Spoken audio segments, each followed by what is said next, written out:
Morning વિદ્યાર્થી મિત્રો, આજે આપણે સાતમો દાખલો જોઈશું. એની અંદર જોઈએ કે જમીન પર આવેલા એક બિંદુથી એક 20 મીટર ઊંચી ઇમારતની ટોચ. રેડી? તો શું કે એક ઇમારત, એક બિંદુ કીધું છે ને એક ટોચ કીધી છે, પર રહેલા એક સંસાર ટાવર. એટલે સંસાર ટાવર શું કે ઇમારતની ઉપર એક સંસાર ટાવર, એટલે જે ટાવર આવે છે તે ઇમારતની ઉપર મૂકવામાં આવેલો છે. તે ટાવરના તળિયા અને ટોચના ઉત્સેદ કોણના માપ અનુક્રમે 45 ડિગ્રી અને 60 ડિગ્રી છે. તો ટાવરની ઊંચાઈ શોધવાની છે. તો વિદ્યાર્થી મિત્રો, આપણે તો શરૂઆત કરીએ. જો ચલો, તો શું છે આની અંદર? જમીન પર આવેલા એક બિંદુ. તો જમીન પર એક બિંદુ છે. તો માની લો કે અહીંયા કોઈ આ જમીન વાળો ભાગ છે, જમીન વાળો ભાગ છે. તો અહીંયા એક બિંદુ છે અને અહીંયા એક ઇમારત છે. શું કહે છે? ઇમારત. તો ઇમારત કેટલી છે? અહીંયા આપણે લખીશું ઇમારત. રેડી? તો એક બિંદુથી એક, એટલે આ એક બિંદુ છે, બરાબર? તો એની આગળ એક ઇમારત છે. એની કેટલી ઊંચાઈ છે? 20 મીટર છે. 20 મીટર ઊંચી ઇમારતની ટોચ પર રહે એક સંસાર ટાવર. એટલે ઇમારતની અહીંયા ટોચ છે, આના ઉપર અહીંયા એક બિંદુ પાડી દો, એટલે અહીંયા ઇમારતની ટોચ છે, એના ઉપર એક સંસાર ટાવર છે.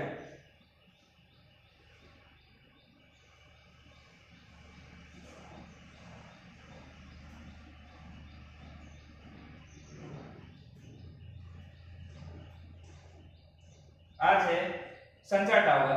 આ સંચાર ટાવર છે. હવે એના ઉપરથી એક સંચાર ટાવરના તળિયા અને ટોચના ઉત્સેદ કોણના માપ અનુક્રમે 45 અને 60 છે. તો ટાવરની ઊંચાઈ શોધવાની છે. તો ઉત્સેદ કોણના માપ એટલે આ એક બિંદુથી જોવાનું છે. તો પહેલું કેટલું હશે? પહેલું અહીંથી અહીંયા સુધીનું માપ 45 ડિગ્રી. રેડી? પછી આ છે એ ટાવર છે આપણો. આ છે આપણો ટાવર. અહીંથી અહીંયા સુધીનો ભાગ ટાવર છે. તો અહીંથી એનો ઉત્સેદ કોણ, આ એનો ઉત્સેદ કોણ થશે. રેડી? તો ઉત્સેદ કોણ અહીંયા આવશે. તો આનું અહીંયા આખું માપ કેટલું થશે? અહીંયા આખું માપ ગણાશે. કેટલું ગણાય? એનું છે આપણી પાસે 60 ડિગ્રી. રેડી વિદ્યાર્થી મિત્રો? તો હવે નામકરણ આપણે અહીંયા આપી દઈએ. A B C અને D. રેડી? તો અહીંયા આપણને ખબર છે કે BC છે તે ઇમારત છે, AB છે એ ટાવર છે અને D આપણો ખૂણો છે. રેડી? અને C આપણો કાટખૂણો છે. રેડી વિદ્યાર્થી મિત્રો? તો આપણને શોધવાનું શું કીધું છે કે ટાવરની ઊંચાઈ શોધવાની છે. એટલે A અને B નું માપ શોધવાનું છે. તો ચાલો આપણે શરૂઆત કરીએ. અહીં ત્રિકોણ કયો બનશે? ACD. ACD માં ખૂણો C એ કાટખૂણો છે. રેડી? ચાલો, તો અહીંયા માટે ખૂણો C બરાબર કેટલાનો થશે? 90 નો થશે. અહીંયા ખૂણો D કેટલાનો છે? એક 45 નો છે અને એક 60 નો છે. તો બંને લખીશું. એક છે 45 ડિગ્રી અને માટે ખૂણો D પણ એક પાછો કેટલો છે? ખૂણો 60 ડિગ્રી નો છે. કેટલા? 60 ડિગ્રી. ચાલો વિદ્યાર્થી મિત્રો, હવે બીજું કયું માપ આપણને આપ્યું છે? BC નું માપ આપ્યું છે. રેડી? તો માટે BC બરાબર કેટલા છે આપણી પાસે? 20 મીટર. ચાલો વિદ્યાર્થી મિત્રો, જો DC નું માપ આપ્યું છે તો આપણે DC પણ મેળવવું પડશે, બરાબર? તો DC મેળવવા માટે તો આપણે છે તે કયું સૂત્ર લગાડીશું? sin cos tan, બરાબર? એટલે આ D છે એની સામેની બાજુ આ ગણાશે અને અહીંયા પાસેની બાજુ આ ગણાશે. તો કયું સૂત્ર વપરાશે? કે સાના છેદમાં પાત. કોને કયું સૂત્ર આવે છે? કે tan ની અંદર આવે છે. તો tan નું સૂત્ર શું થાય? તો આપણે અહીંયા લખીશું. તો પહેલા કયો ત્રિકોણ લઈશું? તો પહેલા આપણે BCD લઈશું અને ત્રિકોણ કયો લઈશું? પહેલા BCD. BCD માં. રેડી? ચાલો હવે BCD લઈએ છે તો એની અંદર કયું સૂત્ર વાપરીશું? tan નું સૂત્ર વાપરીશું. tan કેમ કે સામેની બાજુ છેદમાં પાસેની બાજુ. રેડી? તો આ પાસેની બાજુ મળી જશે આપણને. તો ચાલો આપણે અહીંયા માટે tan d બરાબર સાના છેદમાં પા. રેડી? ચાલો d નું માપ પહેલા કેટલું છે? પહેલા આટલો જ ભાગ લેવાનો છે. આટલો ભાગ. તો આટલો ભાગ લેવા માટે અહીંયા કેટલાનો ખૂણો છે? 45 ડિગ્રી. તો tan 45 ડિગ્રી બરાબર સામેની બાજુ કોણ છે આપણી? BC. BC ના છેદમાં પા એટલે પાસેની બાજુ એટલે કોણ? DC. રેડી? ચાલો tan 45 નું માપ કેટલું થાય? આપણને ખબર જ છે 1 છે. BC નું માપ કેટલું છે? આપ્યું છે આપણને. BC નું માપ આપણને 20 મીટર છે. તો 20 ના છેદમાં DC. તમારે શોધવાનું કોને છે? DC ને શોધવાના છે. તો DC ને આપણે ભાગાકારમાંથી એને ગુણાકારમાં લેવા પડશે એટલે બરાબરની આ બાજુ આવી જાય એટલે ગુણાકારમાં આવી જાય. તો DC આપણા કરતા બની જશે. તો DC બરાબર 20. રેડી? તો DC બરાબર આપણને કેટલા મળે છે? એ પણ આપણને 20 મળે છે. તો આપણને 20 મળે છે. ચાલો વિદ્યાર્થી મિત્રો હવે આપણે કોને શોધવાના છે? 60 ને શોધવાના છે. તો આખો ત્રિકોણ લેવો પડશે આપણે ABC. રેડી? ACD લેવો પડશે. તો ચાલો તો એને ચેક કરવા માટે તો પહેલા તો આપણી પાસે આખું AB નું માપ છે. અહીંથી AC નું માપ છે નથી. તો એ પહેલા આપણે શોધવું પડશે. તો એ શોધવા માટે આપણે શું કરીશું કે પાયથાગોરસ જેવું સૂત્ર છે. તો શું થાય એનું સૂત્ર? માટે AC એટલે આખી બાજુ એટલે AC છે. પછી કોણ આવશે? AB વત્તા કોણ આવશે? BC. હાલો AC નું માપ આપણે શોધવાનું છે. તો AC કરતા જઈશે. AB નું માપ કેટલું છે? તો AB નું આપણને ખબર નથી. તો AB નું ખબર નથી તો આપણે એના માટે કોઈ ધારી લેશું કે AB નું માપ છે x. રેડી? કયું માપ છે આપણી પાસે? x. x AB નું માપ ધારેલું છે. તો વત્તા BC નું માપ કેટલું છે? 20 છે. તો AC બરાબર x વત્તા 20. અને આપણે કોઈ હમણાં કરતા રહેવા દઈએ. તો ચાલો આપણે હવે કોને લઈશું? 60 નું માપ લઈશું. AC નું માપ મળી ગયું. તો ચાલો હવે આપણે કોને શોધીશું? AC વાળો ભાગ શોધીશું. ચાલો તો આપણે કયો ત્રિકોણ લઈએ? ACD. અહીં ત્રિકોણ ACD માં તો અહીંયા કોણ એટલે આ ખૂણાની સામેની બાજુ એટલે આખો ભાગ થયો આ સામેની બાજુ અને છેદમાં પાસેની બાજુ થશે. તો ચાલો આપણે અહીંયા ચેક કરીએ. અહીં તો tan નું સૂત્ર વપરાશે. tan 60 ડિગ્રી બરાબર સાના છેદમાં પા. માટે tan 60 નું માપ આપણે ચેક કરવું પડશે. તો કોષ્ટક યાદ હોય તો કોષ્ટક બાજુમાં ધ્યાન દોરજો એની અંદર કે કઈ રીતે છે. તો મને ખ્યાલ છે ત્યાં સુધી કે વર્ગમૂળ 3 ના છેદમાં 2 આ 60 ની કિંમત આ sin માં આવશે અને કોસમાં કેટલી આવશે? 1 ના છેદમાં 2 આવશે. રેડી? તો શું થશે? આ બે કેન્સલ થશે તો વર્ગમૂળ 3 વધશે. તો tan 60 ની કિંમત કેટલી થાય? વર્ગમૂળ 3. સામેની બાજુ તો એ સામેની બાજુ કોણ આપણી આખી બાજુ ગણાશે એટલે A અને C ગણાશે. તો AC છેદમાં પા એટલે પાસેની બાજુ કોણ? DC. રેડી વિદ્યાર્થી મિત્રો? માટે હાલો વર્ગમૂળ 3 AC નું માપ છે આપણે મેળવેલું આ છે x 20 અને DC નું માપ પણ કેટલું છે આપણે મેળવેલું છે કે DC નું માપ કેટલું છે? 20 છે. રેડી? હવે આ 20 ભાગાકારમાંથી ગુણાકારમાં જવા દઈશું તો 20 વર્ગમૂળમાં 3 બરાબર x 20. રેડી? તો તમારે x છે એ ટાવર છે. ટાવરની ઊંચાઈ એટલે આપણે આ શોધવાના છે એટલે x શોધવાના છે. તો x શોધવા માટે આ 20 ને આપણે આ બાજુ લઈ લેશું. તો માટે 20 વર્ગમૂળમાં 3 અને આ 20 પ્લસ છે બરાબરની આ સાઈડ આવે તો કેવો થશે? માઈનસ થશે. તો -20 બરાબર x થશે. આ બંનેમાંથી કોમન કોણ નીકળે 20 નીકળશે તો માટે 20 વર્ગમૂળમાં 3 માઈનસ 1 એટલે આ બંનેમાંથી કોમન કાઢી લીધા તો 20 કાઉન્ટમાં વર્ગમૂળમાં 3 માઈનસ 1 બરાબર x તો આ આપણી કોની ઊંચાઈ થઈ ટાવરની ઊંચાઈ થઈ તો તમારે લખવાનું છે શું છે કે ટાવરની ઊંચાઈ શું છે ટાવરની ઊંચાઈ 20 વર્ગમૂળમાં 3 વત્તા 1 છે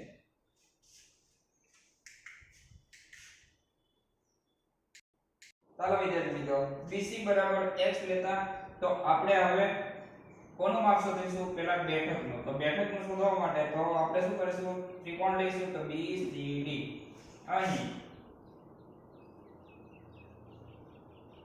ત્રિકોણ BCD માં સામેની બાજુ કોણ એટલે BC એટલે બેઠક એટલે x ધારી હતા એના પછી પાસેની બાજુ કોણ DC તો અહીંયા કેટલા થશે તો 10 D બરાબર સાના છેદમાં પા રેડી વિદ્યાર્થી મિત્રો માટે 10D નો D નું માપ કેટલું છે પહેલા બેઠક માટે એટલે 45 ડિગ્રી તો 10 45 ડિગ્રી સામેની બાજુ એટલે કોણ આપણી BC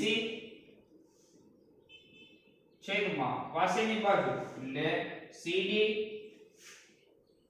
રેડી ચાલો BC નું માપ આપણી પાસે છે હા x ધારી દો માટે 10 45 ની કિંમત કેટલી થાય છે આપણને ખબર છે 1 છે BC ની કિંમત કેટલી છે x અને CD ની કિંમત કેટલી છે એ તો શોધવાની છે એટલે CD બરાબર CD ને કરતા બનાવો અને આ છેદમાં જાય તો માટે CD બરાબર x રેડી તો CD ની કિંમત પણ કેટલી મળે છે આપણને x મળે છે ચાલો વિદ્યાર્થી મિત્રો હવે આપણે કોનું માપ શોધવાનું છે AC નું શોધવાનું છે તો AC નું શોધવા માટે આપણે પાયથાગોરસ જેવું સૂત્ર વાપરતા હતા શું થાય છે ચાલો હવે આપણે કોને શોધીશું D નું માપ હવે કોણ ACD ત્રિકોણ અહીં ત્રિકોણ કયો બનાવીશું ત્રિકોણ ACD માં C ખૂણો કેટલાનો છે 90 નો છે લખો કે ન લખો કઈ ફરક પડશે નહીં માટે 10D બરાબર સામેની બાજુ એટલે આખી ગણાશે AC છેદમાં પાસેની બાજુ કોણ DC રેડી ચાલો હવે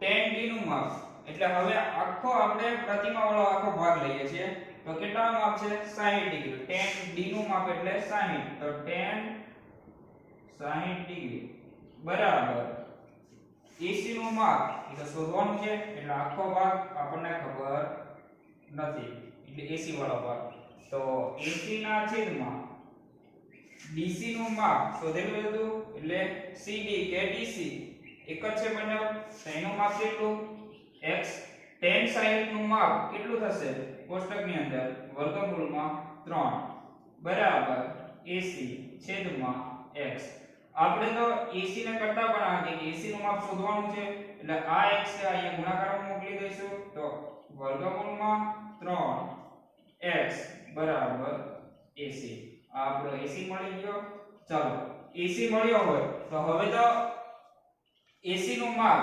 વર્ગમૂળમાં 3x છે તો આખું માપ કેટલું છે એ શોધવું પડશે તો ચાલો વિદ્યાર્થી મિત્રો આપણે ચેક કરીએ તો પાયથાગોરસ જેવું સૂત્ર AC બરાબર AB વત્તા BC રેડી ચાલો AC નું માપ કેટલું માટે વર્ગમૂળમાં 3x બરાબર AB નું માપ કેટલું છે 1.6 મીટર વત્તા BC નું કેટલું x રેડી ચાલો વિદ્યાર્થી મિત્રો હવે શું કરીશું હવે આપણે x ને કરતા બનાવવો છે તો આ x ને આ બાજુ મૂકી દઈએ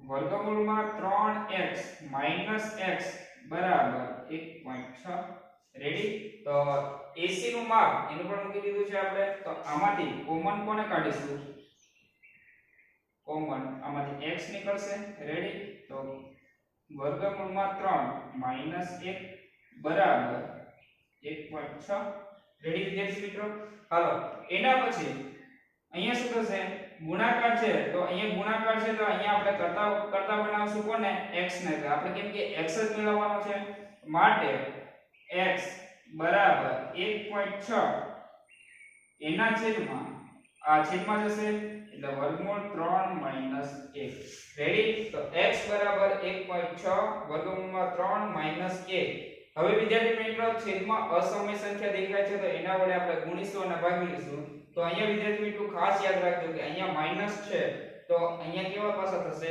પ્લસ થશે છેદમાં અસમય સંખ્યા હોવાના કારણે તો વર્ગમૂળ 3 - 1 તો એના વડે ગુણવું પડશે ને એના વડે ભાગવું પડશે પણ એટલું યાદ રાખજો કે અહીંયા માઈનસ છે તો અહીંયા કેટલા વડે ગુણાશે પ્લસ વડે ગુણાશે અને પ્લસ વડે ભાગાશે તો અહીંયા કેટલા 1.6 છેદમાં વર્ગમૂળમાં 3 - 1 ગુણ્યા અહીંયા માઈનસ છે તો અહીંયા કેટલા વડે ગુણવાનું અહીંયા પ્લસ થઈ જશે કે વર્ગમૂળ 3 + 1 છેદમાં વર્ગમૂળમાં 3 + 1 માટે x બરાબર 1.6 આની સાથે ગુણાકાર વર્ગમૂળમાં 3 + 1 આખાના છેદમાં આવી એક સંખ્યા હોય એક માઈનસ હોય અને એક પ્લસ હોય તો પહેલી સંખ્યા સાથે ગુણી નાખવાનું 3 * 9 9 નું વર્ગમૂળ કેટલું નીકળશે પાછું 3 1 એકા 1 અને 1 કેવા છે પાછા માઈનસ રેડી તો માટે x બરાબર 1.6 વર્ગમૂળમાં 3 + 1 આખાના છેદમાં 3 માંથી 1 જાય કેટલા રહેશે 2 વધશે ચાલો હવે અહીંયા શું 1.6 છે એના 2 વડે ભાગાકાર કરી નાખો તો કેટલા મળશે x બરાબર 0.8 વર્ગમૂળમાં 3 + 1 આ x વાળી કિંમત છે એ બેઠક માટે હતી તો આપણે અહીંયા લખીશું કે બેઠકની ઊંચાઈ આપણે અહીંયા લખી નાખશું કે બેઠકની ઊંચાઈ કેટલી મળે છે 0.8 કૌંસમાં વર્ગમૂળમાં 3 + 1 કે બેઠકની ઊંચાઈ એટલે આપણને આ મળે છે ચાલો વિદ્યાર્થી મિત્રો પ્રશ્ન નંબર 9 સમજીએ આપણે એક ટાવરના તળિયેથી એક ઇમારતના ટોચના ઉચ્ચકોણનું માપ અનુક્રમે 30 ડિગ્રી છે તો વિદ્યાર્થી મિત્રો પ્રશ્ન ફરીથી રીડિંગ કરીએ એક ટાવર રેડી તો એક ટાવર આપણને કીધું છે કે ટાવર આપણે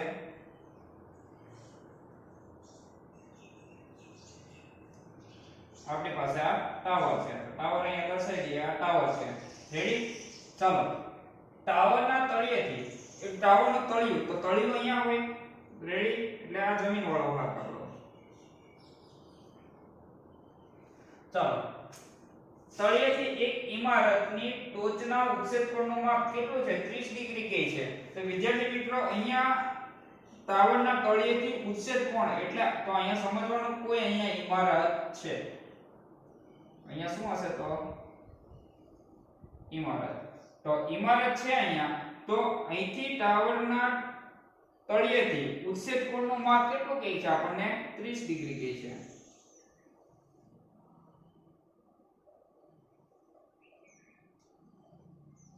તો આ આપણી ઇમારત રેડી ચાલો તો અહીંયા કેટલું માપ 30 ડિગ્રી ચાલો અને ઇમારતના તળિયેથી ટાવરનું એટલે હવે ઇમારતની વાત કરવામાં તો ઇમારત અહીંયા છે તો ઇમારતના તળિયેથી ટાવરના ટોચનું ઉચ્ચકોણ એટલે અહીંથી ઉચ્ચકોણ એટલે અહીંથી પાછું માપ લેવાનું તો અહીંથી રેડી તો અહીંયા કેટલો ખૂણો બનશે પાછો અહીંયા પાછો આપણને 60 અંશનો કહે છે જો ટાવરની ઊંચાઈ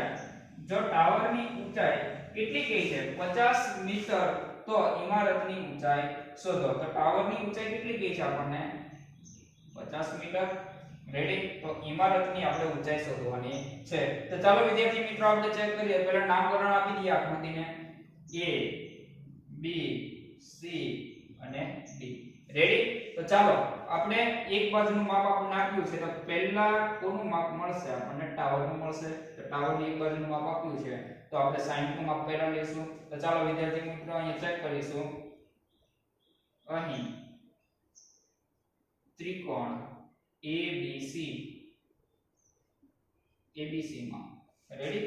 ચાલો હવે ટાવરનું માપ આપણને આપ્યું છે, તો અહીંયા કયું સૂત્ર લાગશે? સાના છેદમાં પા, એટલે આપણો ખૂણો C લેવાનો છે, તો ખૂણો અહીંયા C લેવાનો છે. તો ખૂણો C માટે ખૂણા C બરાબર કેટલું માપ? 60 અંશ. ચાલો માટે tan C બરાબર સાના છેદમાં પા. ચાલો tan C નું માપ, C એટલે કેટલા છે? 60. તો tan 60 અંશ બરાબર સામેની બાજુ, એટલે C ની સામેની બાજુ એટલે કોણ? એટલે AB છેદમાં પા એટલે પાસેની બાજુ, એટલે આ આપણી પાસેની બાજુ થઈ, એટલે કોણ થશે? BC. ચાલો BC થઈ ગયું કે એકનું માપ આપ્યું છે અને બીજું પાસેની બાજુનું માપ આપણને આપ્યું નથી, તો તેને આપણે એ શોધવું પડશે પહેલા, તો એટલે BC આપણે શોધવા પડશે. તો tan 60 નું માપ આપણને ખબર છે, આગળના દાખલામાં પણ વપરાયું છે. કેટલું હતું? વર્ગમૂળમાં 3 બરાબર. AB નું માપ કેટલું છે? 50 છેદમાં કોણ છે? પાસેની બાજુ એટલે BC, એટલે BC તો આપણે શોધવાના છે. તો BC એમ નામ જ, તો અહીંયા BC આપણે કરતા બનશે અને વર્ગમૂળ 3 અહીંયા છેદમાં આવશે. તો BC બરાબર 50 ના છેદમાં વર્ગમૂળમાં 3 છેદમાં અસમય સંખ્યા આવી છે, અસમય સંખ્યા વડે ગુણો અને ભાગો. તો BC બરાબર 50 ના છેદમાં વર્ગમૂળ 3 ગુણ્યા વર્ગમૂળ 3 ના છેદમાં વર્ગમૂળ 3 માટે BC બરાબર 50 વર્ગમૂળમાં 3 3 3 ને 9 9 નું વર્ગમૂળ કેટલું નીકળશે? 3 નીકળશે. રેડી? ચાલો તો 50 વર્ગમૂળમાં 3 એના છેદમાં 3 આટલું રવા દઈએ. એના પછી હવે ઇમારત માટે લઈશું. કોના માટે? ઇમારત માટે. તો અહીંયા હું લખીશ ઇમારત માટે. ચાલો તો ઇમારત માટે લઈએ તો ઇમારતનો ત્રિકોણ કયો બનશે? DCB. રેડી? તો અહીં ત્રિકોણ DCB માં, રેડી? DCB માં. ચાલો તો અહીંયા પણ સામેની બાજુ છે એમાં પાસેની બાજુ મેળવીશું. તો હવે અહીંયા આપણે ઇમારતનું શોધવાનું છે, પાસેની બાજુ આપણને આપી છે, તો માટે તો અહીંયા પણ tan જ વપરાશે. તો tan કોણ વપરાશે? હવે B લેવાનો છે. કયો ખૂણો? હવે B વાળો ખૂણો આવશે. તો tan B બરાબર સાના છેદમાં પા. ચાલો હવે tan B, B નું માપ કેટલું છે? B નું 30 નો ખૂણો છે, 30 ડિગ્રી. એટલે માટે tan 30 ડિગ્રી બરાબર સામેની બાજુ, એટલે આની સામેની બાજુ આ છે. DC નું માપ કેટલું? એટલે એ DC થયું. DC નું આપણે શોધવાનું છે. છેદમાં પા એટલે પાસેની બાજુ, એટલે કોણ? આપણું BC. રેડી? માટે tan 30 નું માપ કેટલું થશે? તો tan 30 નું માપ આપણે કોષ્ટકમાં જોવું પડશે. તો કોષ્ટક યાદ ન હોય તો આપણને બે લાઈન ખબર હોય તો sin 30 ની અંદર અહીંયા 30 હોય તો એના 1 ના છેદમાં 2 cos નું શું થાય? વર્ગમૂળ 3 ના છેદમાં 2 2 કેન્સલ, તો 1 ના છેદમાં વર્ગમૂળ 3 આવશે. કેટલો આવશે? 1 ના છેદમાં વર્ગમૂળ 3. 1 ના છેદમાં વર્ગમૂળ 3 બરાબર DC. DC નું માપ શોધવાનું છે ને, DC શોધવાનું છે એટલે કરતા બનશે એમના. તો DC છેદમાં BC નું માપ 50 વર્ગમૂળમાં 3 એના છેદમાં 3. રેડી? હવે આ કિંમત વિદ્યાર્થી મિત્રો, આ કિંમત આપણે DC ને શોધવાના છે, એટલા માટે છે આને આપણે DC ને કરતા બનાવશું અને આખી કિંમત આપણે ભાગાકારમાંથી એને ગુણાકારમાં લઈ લઈશું. તો માટે 50 વર્ગમૂળમાં 3 એટલે એક સાથેનો ગુણાકાર થશે એના છેદમાં 3. હવે આના છેદમાં એટલે આખો છેદ એટલે વર્ગમૂળમાં 3. રેડી? ચાલો હવે આ 3 છે આના છેદમાં આવી જશે. તો પહેલા તો DC લખી નાખશું. માટે આ 3 છેદમાં આવશે એટલે 50 વર્ગમૂળમાં 3 એના છેદમાં આ 3 અહીંયા છેદમાં આવી જશે એટલે વર્ગમૂળ 3. રેડી? બરાબર DC. અહીંયા ગુણાકારનો નિયમ છે કે વર્ગમૂળ 3 કેન્સલ થશે તો માટે 50/3 બરાબર DC. રેડી વિદ્યાર્થી મિત્રો? 50 ભાગ્યા કેટલા કરવાના છે? 3. 50 ભાગ્યા 3 3 1 3 3 2 6 થશે એટલે 3 1 3 બરાબર. અહીંયા 5 માંથી 3 જાય તો 2 વધશે અને ઉપરથી ઉતારે 0. હવે 3 5 15 3 6 18 3 7 21 થઈ જાય 3 6 18. અહીંયા કેટલા વધશે? 2. પાછા એક પોઈન્ટ લઈએ તો અહીંયા પાછું એક શૂન્ય ઉમેરીશું, પાછું એનું વચ્ચે આવશે 3 6 18. પાછા માઈનસ કરશે તો કેટલા આવશે આપણા? 16.6 બરાબર DC.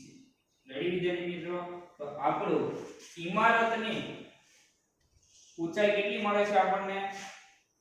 એટલે 16.6 આ છે આપણી ઇમારતની ઊંચાઈ. ચાલો વિદ્યાર્થી મિત્રો, આ જ દાખલાની અંદર તમારું હોમવર્ક રહેશે. તો હોમવર્કની અંદર મેં રકમ ચેન્જીસ કરી છે. તો 30 ની જગ્યાએ તમારે 45 લેવાના છે અને 60 ડિગ્રીની જગ્યાએ તમારે કેટલો લેવાના છે? 90 ડિગ્રી લેવાના છે. આ દાખલો તમારે હોમવર્કમાં રહેશે.